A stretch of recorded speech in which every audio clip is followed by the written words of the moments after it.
Hello everybody, চলে আসলাম তোমাদের কাছে। আমার নাম সোনা শর্মা। তো সবাইকে প্রণাম জানাই। তো বাই দ্য ওয়ে, পাখাটা দেখছো খোলা কেন, আমার পাশে রেখেছে কেন, তো তোমাদের দাদাভাই রেখেছে। আর এইটা আমাদের বাড়িওয়ালা কাকা, ছোট কাকা।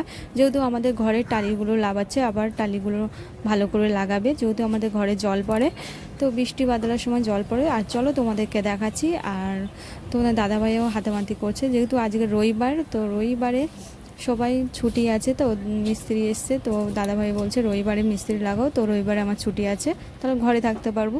তো সবাই রবিবারে ছুটি, তো দাদাভাই দেখতে পাচ্ছ দরজার ধারে দাঁড়িয়ে আছে, তো তোমাদেরকে দেখাবো। তো চলো আগে প্রথমে ঘরটা দেখাই। ঘরের হালটা দেখো কি অবস্থা, চারিদিকে ধুলো টুলো পড়েছে। আর বিশেষ করে বাঁশ পাল্টেছে, বাঁশগুলো উই পোকা ধরেছিল, তো দেখতে পাচ্ছ বাঁশগুলো পাল্টেছে, বাঁশগুলোর থেকে এই সব ধুলো মুলো সব পড়েছে, কুটেনাটা পড়েছে। আর টালি তো ছিল, টালিগুলো তুলে আবার নতুন করে লাগাচ্ছে, আর পেপারটা অন্য দিয়েছে। তো দেখতে পাচ্ছ আমার ঘরের কি অবস্থা। তো ঘরটা আবার পরে ঠিক হয়ে যাবে।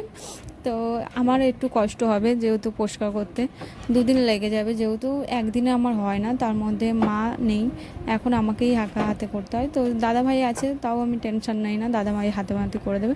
দেখো, তারপর বাইরে চলে আসছি, তোমাদেরকে মার ঘরটা দেখাবো তোমাদেরকে। তো মার ঘরটা খোলা লাগাচ্ছে না, মার ঘরে বৃষ্টি পড়ে না, যেহেতু আমার ঘরে বৃষ্টি পড়ে। তো আমার আমরা যে খাটটা শুই, আমি যে পাশটা শুই, সেই পাশটায় এক সাইডে বৃষ্টি পড়ে। তো চলে আসলাম মাদের ঘরে। তো মাদের ঘরে দেখো এই সাইডটা বৃষ্টি পড়ে, যেদিকে শোকেস আছে, তো টিভি সব লাভিয়ে দিয়েছে দেখো।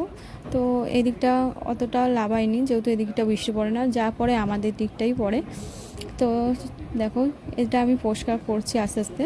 তো বাইরেটা তোমাদেরকে দেখাবো। তো অনেকটা কাজ আগিয়ে এসছে, আর অল্প আছে, তো ঘুরে ঘুরে দেখছি আর দেখাচ্ছি তোমাদেরকে। আর দেখো চারিপাশটা মেঘ করে আছে, বৃষ্টি এলো এলো বলে কথা।